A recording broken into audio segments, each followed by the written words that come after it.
My daughter hugged me longer than usual, not desperate, not afraid, measured. Her fingers pressed once into my jacket pocket. Then she pulled back, smiled at the table, and went to sit beside her mother. I didn't look down. I kept chewing. Laughter moved around the table like a rehearsed script. Forks clinked. Wine poured. Her grandmother watched me the way people watch a locked door they're sure will hold. I slid the folded paper out later, under the table. One hand. No reaction. Dad, check my back when we're alone. Don't react. They're watching. My jaw stayed loose. I nodded at a joke I didn't hear. I had trained myself for moments like this. Years of corporate negotiations, hostile boardrooms, people who smiled while planning to cut your throat. This was different. This was blood. Bathroom break. I followed her down the hall like it was coincidence. She locked the door, lifted her shirt without a word.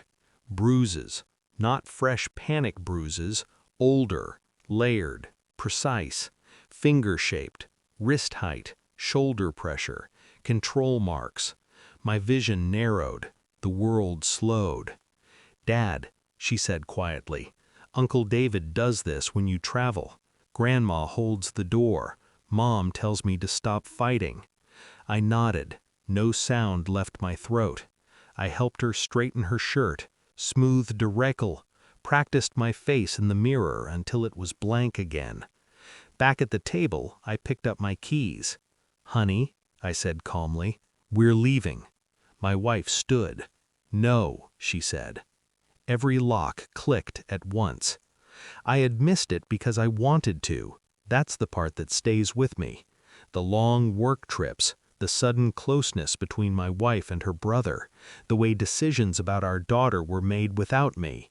She's an adult, they'd said. She needs structure. You're never here. I replayed moments like security footage. Her phone taken for discipline, her mother answering messages for her. Family dinners where Uncle David sat too close, spoke too softly. My wife's infidelity wasn't physical at first. It was allegiance. She chose them. I realized it the night I saw shared bank transfers. Not hidden, just unbothered. Money moving between siblings like they assumed I'd never look. I didn't confront anyone. Shock is loud. Understanding is silent. I started listening. I checked phone records, not for messages, for patterns. Late-night calls, repeated, short, strategic. I pulled security logs from the house, camera blind spots adjusted, always when I traveled. I hired a private investigator, gave him one rule, no contact, no alerts. I watched dinners like chess matches. Who spoke first? Who corrected whom? Who watched my daughter instead of the conversation? Externally, I stayed pleasant. Internally, I built a case. Medical records confirmed stress injuries, not accidents, repetition, control. Emails surfaced, group threads without me, language about compliance, about keeping her dependent. My wife signed them. I slept beside her every night, measured her breathing, planned exits, no confrontations, not yet. Predators rely on urgency. I relied on time. The investigator handed me a folder, photos, statements, financial proof, video. Nothing dramatic, no shouting, no violence, just truth. At the next dinner, I placed the folder on the table, in front of my wife. I asked one question: how long? She didn't answer. She cried instead, loud, broken, too late. Uncle David stood halfway, then sat when he realized everyone else was watching.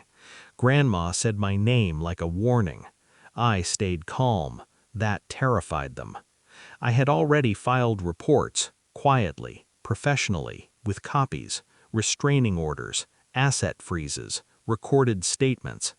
The locks clicked again, but this time, not for me. Police lights painted the windows blue and red, slow, patient. My wife screamed that I was destroying the family. I looked at her and finally spoke. You did that when you thought I wasn't watching. My daughter stood beside me, steady.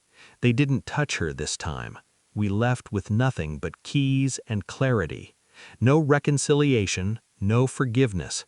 Some betrayals don't deserve emotion, only distance. I don't hate them. Hate requires attachment. I don't have that anymore. I walk differently now, quieter, sharper. The door closed behind us, and I never looked back.